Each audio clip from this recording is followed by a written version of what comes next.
Hello everyone, मैं doctor Harendra Kumar, lung super speciality hospital Meerut, pulmo क्रांति eight Meerut में आपका स्वागत है। एक और बहुत मजेदार वीडियो, इंफॉर्मेटिव वीडियो पेशेंट के लिए कि किस तरीके से पेशेंट कुछ गलतियां करते हैं और उस गलती की वजह से उन्हें बहुत ज्यादा नुकसान झेलना पड़ता है। तो हमारे पास एक 55 साल के पेशेंट आए, फार्मर बाय ऑक्यूपेशन है, बुखार लगातार चल रहा था पिछले 2 महीने से, खांसी और सांस 15 दिन से उनका सांस फूलना लगातार चालू हुआ।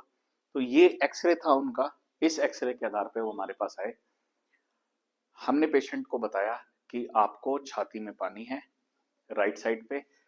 तो उन्होंने बताया कि डॉक्टर साहब पिछले 2 महीने से हमारा इलाज चल रहा है, हमें बहुत सारी दवाइयां दी गई हैं, लेकिन हम पानी नहीं निकलवाना चाहते। पहले के डॉक्टर ने भी हमें यही बताया कि आप सुई डाल के पानी निकालिए और उसकी जांच करिए, लेकिन हम सुई डालने से घबरा रहे हैं, आप कैसे भी करके दवाइयों से ही इसे ठीक कर दीजिए।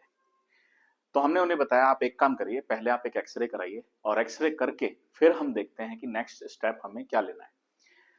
तो ये फर्स्ट एक्सरे था जिस पर हमें राइट साइडेड डिफ्यूजन दिख रहा था। बाकी एक्सरे हमारा ठीक था, हल्का सा लेफ्ट पर भी था। तो दोनों तरफ पानी था, राइट ज्यादा था और लेफ्ट कम था। जब ये पेशेंट हमारे पास आए तो इन पेशेंट का वेट था 75 किलोग्राम पेशेंट का वजन था। हमने जब ये एक्सरे कराया, एक्सरे 5 दिन के बाद का ही एक्सरे था, मतलब 5 डेज के बाद हमने एक्सरे किया। और एक्सरे की कंडीशन आप देखिए, ये एक नई ओपेसिटी यहां पर आ गई, पानी यहां पर अभी भी मौजूद है दोनों तरफ, और पेशेंट का कंटिन्यूअस बुखार चल रहा है, खांसी बढ़ गई है, सीधा लेट के पेशेंट का सांस फूल रहा है और बुखार टूटने का नाम ले ही नहीं रहा। फिर हमने ये पेशेंट को कहा कि आप अब एक काम करिए, सिटी स्कैन कराइए।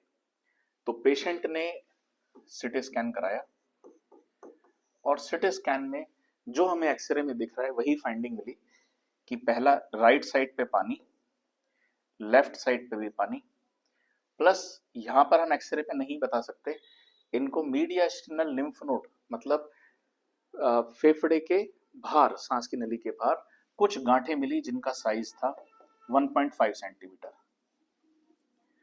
और ये एक अच्छी खासी ओपेसिटी, एक कंसोलिडेशन हमें यहाँ पे मिला। तो इन शॉर्ट हमें क्या क्या चीजें मिली वो हम देखते हैं।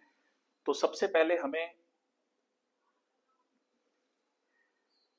ये एक्सरे के आधार पे जब हमने पेशेंट का सीटी कराया तो पहला हमारे पास इफ्यूजन, दोनों तरफ पानी, ये यहां पर हमें कंसोलिडेशन मिला, कंसोलिडेशन, और यहां पर हमें मीडियास्टिनल लिम्फ नोड मिले, मीडियास्टिनल लिम्फ नोड। तो 3 चीज हमें पेशेंट की मिली। और ये जब 3 चीजें हमारे सामने आई, यहां पर पेशेंट को कुछ भी नहीं था, लेकिन इधर पेशेंट को तीनों चीजें सामने आ गई। अब इस पेशेंट में हमें टैपिंग भी कर सकते हैं, नॉर्मल ब्रोंकोस्कोपी भी कर सकते हैं, ब्रोंकोस्कोपी करके हम लवाज भी ले सकते हैं, और जो लिम्फ नोड है उसमें हम ईबस भी कर सकते हैं। तो पहला टैपिंग,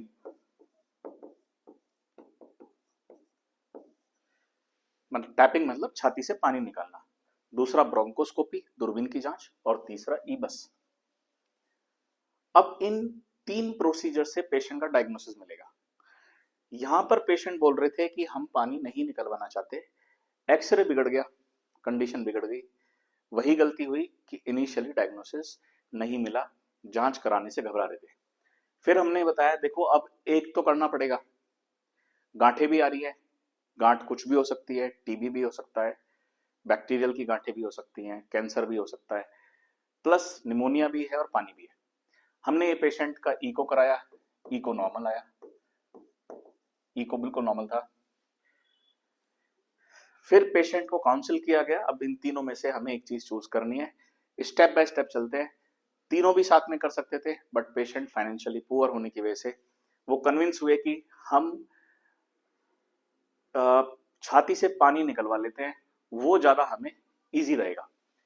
तो हमने पेशेंट को यही काउंसिल किया कि आप एक काम करिए, आप टैपिंग कराइए। टैपिंग कराने पे पेशेंट का एडीए 20,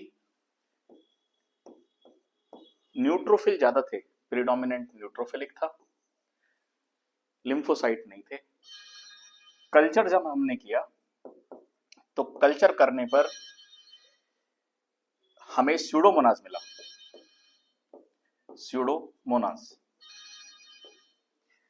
कल्चर करने पे जब हमें बैक्टीरिया स्यूडोमोनास मिला, सेंसिटिव जो उसमें दवाई काम कर रही थी वो थी सेप्टम। सेप्टम मतलब सेफ्यूरोक्साइन, 3rd जनरेशन सेफेलोस्पोरिन। साइटोलॉजी हमने देखा, कोई कैंसर सेल नहीं थे, तो मैलिग्नेंसी पेशेंट की नहीं थी, कैंसर सेल एब्सेंट थे।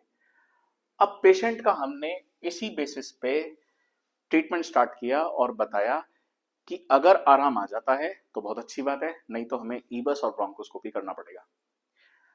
अब ये पेशेंट का एक्सरे हमने 10 दिन के बाद किया है और आप देख सकते हैं कि एक्सरे में कंप्लीट रिजोल्यूशन है। तो ये फर्स्ट एक्सरे था, ये सेकंड एक्सरे बिगड़ गया था, और ये आफ्टर ट्रीटमेंट एक ही एंटीबायोटिक पेशेंट की हमने चलाई, दैट इज सेप्टम, पैरासिटामोल साथ में दी और ड्रास्टिक रेस्पॉन्स। कुछ हमें डाइट और ऐड करना पड़ा और पेशेंट का जो पहले वेट था 75 kg, पेशेंट का वेट आ गया 70 किलो।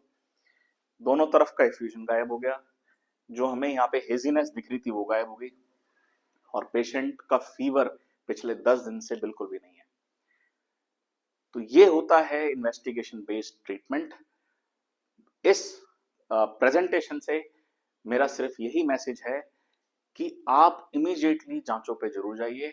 अगर ये पेशेंट पहले ही टैपिंग करा लेते तो ये एक्सरे नहीं आता और ब्रोंकोस्कोपी ईबस की बात ही नहीं होती, और पहले ही मरीज का अच्छे से इलाज हो जाता, जो 2 महीने से मरीज इधर उधर घूम रहा है।